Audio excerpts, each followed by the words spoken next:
আজ আমরা এই ভিডিওতে জানব ভগবান শিব সর্বদা কার ধ্যান করে। ভগবান মহাদেবকে ধ্যানমগ্ন অবস্থায় দেখা যায়।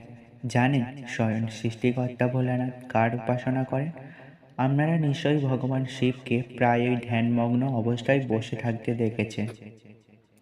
ব্রহ্মা, বিষ্ণু ও মহেশ্বর এই তিনজন হলেন সকল শক্তির উৎস। তারা আদি দেবতা। কিন্তু কখনো কি ভেবে দেখেছেন মহাদেব যিনি সৃষ্টিকর্তা তিনি কার ধ্যান করেন? ভগবান শিবের উপাসককে পৃথিবীর সৃষ্টিকর্তা মনে করা হয় ব্রহ্মা, বিষ্ণু ও মহেশ্বর এই তিন শক্তিকে। শাস্ত্রমতে এই তিন দেবতার কৃপা দৃষ্টি পেলে দূর হয় জীবনের সকল বাধা। এই কারণে শাস্ত্রে প্রতিটি দেবতা পূজার জন্য নির্দিষ্ট দিন ও তিথির উল্লেখ করা আছে।